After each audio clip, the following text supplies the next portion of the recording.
Hello friends, आपके और आपके परिवार को दीपावली की बहुत बहुत शुभकामनाएं। यह मूवी है अबाउट टाइम और इस मूवी में हमें दिखाया गया है एक टिम नाम के लड़के की कहानी। यह लड़का टाइम में पीछे जा सकता है, जिसकी वजह से इसकी लाइफ कितनी सरल हो जाती है और यह गर्लफ्रेंड पाने के लिए क्या क्या करता है, इसी बेस पर यह स्टोरी हमें दिखाई गई है। मूवी के स्टार्ट में हम देखते हैं टिम नाम के लड़के को, जिसके घर में एक शानदार पार्टी होती है और वह पार्टी काफ़ी खूबसूरत होती है। तभी उसके डैड वहां पर आते हैं और उससे कहते हैं कि तुम्हें क्या पार्टी के अंदर नहीं जाना। तभी वह कहता है कि आज मेरा मूड नहीं है और अपने डैड के साथ कुछ पल बिताने की कोशिश कर रहा होता है। तभी उसके डैड उससे कहते हैं कि तुम्हारे पास एक खूबसूरत शक्ति है, अब तुम 21 साल के हो चुके हो, इसलिए मैं तुम्हें यह सिखाता हूँ। वह टिम को एक अलमारी के अंदर जाने के लिए कहते हैं और जैसे ही टिम अलमारी के अंदर जाकर अपनी आंखों को बंद करता है तो वह एक दूसरी दुनिया में पहुंच जाता है, उसे ऐसे लगता है। लेकिन वह समय में थोड़ा पीछे जाकर उसी पार्टी में पहुंच जाता है जो हैप्पी न्यू ईयर की पार्टी होती है। फिर टिम ये जानने के लिए अपने डैड के पास फिर से आता है। वह उसे बताते हैं कि यह शक्तियाँ हमारे परिवार के पास काफ़ी साल से है और मैंने भी इस शक्तियों का यूज़ कर कर बहुत से मज़े किए हैं। अब मैं चाहता हूँ कि तुम भी अपने लाइफ के मज़े लो। यह सुनने के बाद टिम की खुशी का ठिकाना नहीं होता है। वह अपने बाकी दोस्तों को बुलाता है और एक शानदार यात्रा पर जाता है, जहां पर हम देखते हैं टिम काफ़ी मज़े ले रहा होता है। और तभी उसके पास एक लड़की आई होती है जो उसके अंकल की होती है और यह बहुत खूबसूरत होती है। टिम उसे प्रपोज करने के लिए उसके पास चले जाता है क्योंकि आज वह जाने वाली है। यह लड़की टिम से कहती है कि काश तुमने 1 महीने पहले मुझे प्रपोज किया होता तो शायद मैं तुम्हारा प्रपोजल एक्सेप्ट कर लेती। टिम फिर से बैठ जाता है और फिर से 1 महीने की पहली ही रात में वह आ जाता है और फिर से उस लड़की को प्रपोज करता है, लेकिन वह लड़की उससे यह कहती है कि काश तुम आखिरी दिन मुझे करते तो मैं तुम्हें एक्सेप्ट कर लेती, क्योंकि इतनी जल्दी मैं तुम्हें जानती भी नहीं हूँ। यह सुनने के बाद टिम को समझ आ गया था कि यह लड़की मुझे पसंद नहीं करती। वह इसलिए अपना सामान पैक करता है और वह इस शहर को छोड़कर दूसरे शहर में चला जाता है, जहां उसके डैड उसका इंतजार कर रहे होते हैं। वह टिम को देखकर बिल्कुल भी खुश नहीं होते हैं, क्योंकि टिम ने अपनी ज़िंदगी में आज तक कोई भी अच्छा काम नहीं किया होता है। उनके डैड को यह बात नहीं पता होती है कि टिम अपनी लाइफ में पीछे जाने की कला सीख चुका है और जैसे ही वह कॉलेज जाता है, कॉलेज में एंजॉयमेंट शुरू कर देता है। वह अपने सभी दोस्तों के साथ अलग अलग नाइट क्लब में जाकर बहुत ही डांस करता है और एक न्यू लड़की की तलाश में होता है। बहुत सारी कोशिश करने के बावजूद टिम को एक ऐसी लड़की नहीं मिल रही थी जिसे उसे अपने साथ रख सके और हमेशा उसके साथ पूरी ज़िंदगी बिता सके। तभी वो देखता है कि पार्टी में एक लड़की आई हुई है जो बहुत खूबसूरत होती है। टिम उससे बात करने की कोशिश करता है, लेकिन तभी वहाँ पर लड़की चली जाती है और उसके डैड उसके सामने आ जाते हैं। वह टिम से कहते हैं कि तुम्हें अपना ख्याल रखना चाहिए। यह सुनने के बाद टिम अपने सीधा अंकल के यहाँ पर जाता है। वह देखता है कि उनका एक बहुत ही खतरनाक केस चल रहा होता है। टिम अब सोच रहा था कि मैं अपनी शक्तियों का यूज़ कर कर इस केस को सॉल्व कर सकता हूँ। वो लगातार केस में दखल अंदाजी कर रहा होता है, लेकिन इससे कोई फ़र्क नहीं पड़ता है।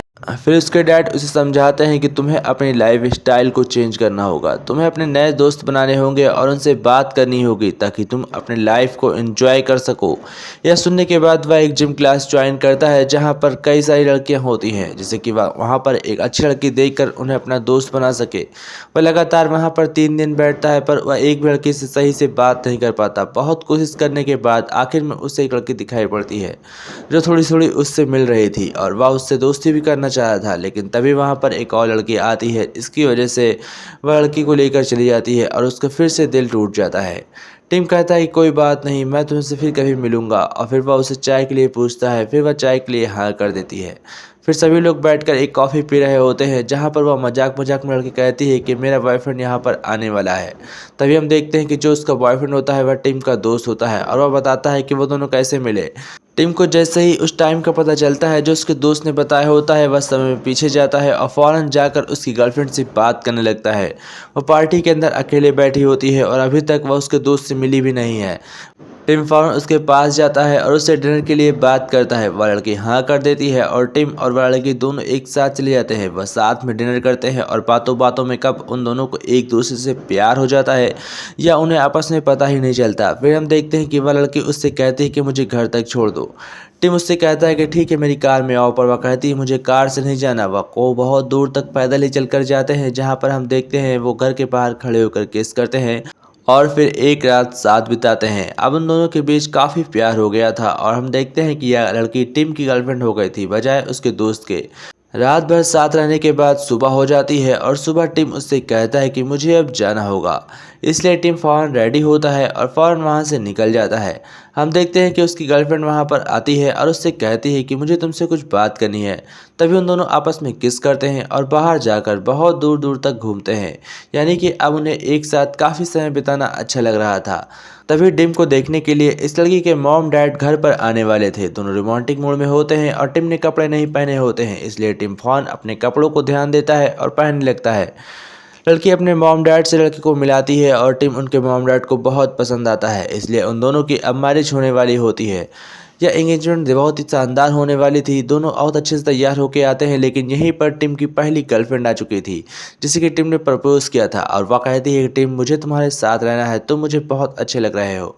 वह टिम को गले लगाती है। अब टिम को फिर से भी प्यार होने लगा था। टिम सोच रहा था कि मैं क्या करूं, अब मैं इसके पीछे जाऊं या उसके पीछे जाऊं, टिम को बिल्कुल भी समझ में नहीं आ रहा था।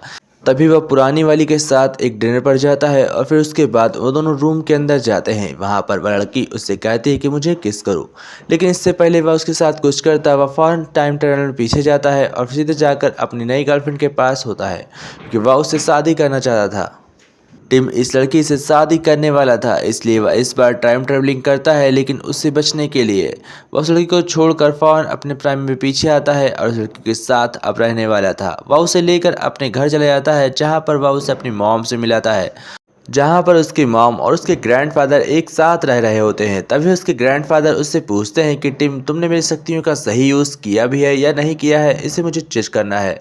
अब टिम कहता है कि हाँ बिल्कुल भी आप चेक कर सकते हैं। तभी वो लोग रात में डिनर पार्टी पर एक साथ खाने पर बैठे होते हैं, जहाँ पर टिम की मॉम लड़की से कहती हैं कि क्या तुम मेरे बेटे से शादी करोगी। वह लड़की फ़ौरन हाँ कर देती है और दूसरे दिन हम देखते हैं कि बड़ी मैरिज की तैयारी हो चुकी है, जहाँ पर वह लड़की बहुत ही अच्छे से तैयार होकर आती है और उसकी ग्रैंडफादर यह शादी करने के लिए बिल्कुल उतावले होते हैं। लेकिन तभी वहाँ पर एक बहुत ज़ोर से आंधी आ जाती है और पानी बरसने लगता है। तभी वहाँ पर टिम का दोस्त भी आता है। टिम की दोस्त की पहले इस लड़की से शादी हो चुकी है, इसलिए उसे देखकर टिम बिल्कुल भी खुश नहीं रखता।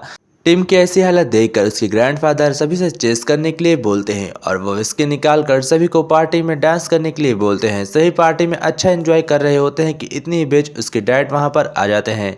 फिर हमें सीन कुछ साल बाद का दिखाया जाता है, जहाँ पर टिम का एक बहुत ही क्यूट बेबी हो चुका है और टिम काफ़ी खुश भी रह रहा है। टिम की लाइफ बहुत अच्छी होती है, लेकिन वह उसका दोस्त फिर से उसकी लाइफ में दखल अंदाजी करता है। टिम फिर से अपने तमे में जाकर पीछे बहुत कोशिश करता है कि सब कुछ ठीक कर सके, लेकिन धीमे धीमे टिम की लाइफ बिगड़ने लगती है। अब टिम समझ गया था कि ये लड़की मेरे लिए नहीं है, इसलिए टिम एक आखिरी चाल चलता है और समय में पीछे जाकर सब कुछ एकदम ठीक तरीके से सही कर देता है, जहाँ पर ताकि वह कुछ ऐसा प्लान बनाता है कि दोबारा उसका दोस्त कभी भी उसके सामने ना आए। सब कुछ ठीक करने के बाद टिम अपने वाइफ के साथ अपने ग्रैंडफादर के यहाँ रह रहा होता है। सभी बहुत खुश होते हैं कि तभी उनके घर एक डॉक्टर आता है और वह उनसे कहता है कि तुम्हारे दादाजी की तबीयत बहुत ख़राब है, इनके पास ज़्यादा समय नहीं है या मरने वाले हैं। यह सुनने के बाद टिम अपने दादाजी के पास जाता है और उनसे कहता है कि आप समय में पीछे जाकर अपने आप को ठीक क्यों नहीं कर सकते। वह कहते हैं कि मैं सिगरेट बहुत पीता हूँ और मुझे सिगरेट पीने की आदत हमेशा से है ही है। मैं अपने समय में बहुत बार पीछे जा चुका हूँ, लेकिन मैं आज तक सिगरेट को नहीं छोड़ पाया हूँ। यह सुनने के बाद टिम समझ गया था कि अब उनकी जीने की इच्छा खत्म हो चुकी है और उनके साथ क्या होने वाला है, इसलिए वह इस बारे में अपनी वाइफ को बताता है, जहाँ पर उसकी वाइफ इस पर कोई रिएक्ट नहीं करती। वह कहती है कि इनकी ज़िंदगी काफ़ी शानदार रही है और इनकी लाइफ से तुम्हें कुछ सीखना चाहिए। वह बहुत कुछ सीखता भी है, क्योंकि यह कला जो समय में पीछे जाने वाली है यह उसके ग्रैंडफादर ने ही उसे सिखाई होती है, जिसकी वजह से टिम की भी लाइफ बदल चुकी है। आखिरी बार टिम अपने दादाजी के पास जाता है और उनसे बातें करता है। उनसे कहता है कि ये करते कैसे हैं, मुझे सब कुछ इसके बारे में बताइए। वह उनसे यह सीक्रेट पूछ लेता है और उसके बाद दादाजी से कहता है कि आपके पास रियल टाइम कितना बचा हुआ है। वह कहते हैं शायद कुछ महीने। यह सुनने के बाद टिम डॉक्टर के यहाँ जाता है और उनके लिए कुछ दवाई लेकर आता है और फिर एक कोर्ट में जाकर केस लड़ने लगता है, क्योंकि असल में पेशे से वह वकील ही होता है, इसलिए अब उसके पास करने के लिए बहुत टाइम होता है और वह अपनी लाइफ में बहुत ज़्यादा खुश था। आखिर में हम देखते हैं कि उसके ग्रैंडफादर उसके साथ बैठे होते हैं और अपनी लाइफ शेयर कर रहे होते हैं कि उन्होंने अपनी लाइफ में क्या गलतियाँ की हैं। यह सुनने के बाद अब वसीम समझ गया था कि मुझे अपनी लाइफ में क्या गलती करनी है और क्या नहीं करनी है। इसी के साथ यह हैप्पी स्टोरी एंड होती है। आशा करते हैं दोस्तों आप लोगों को वीडियो पसंद आई होगी।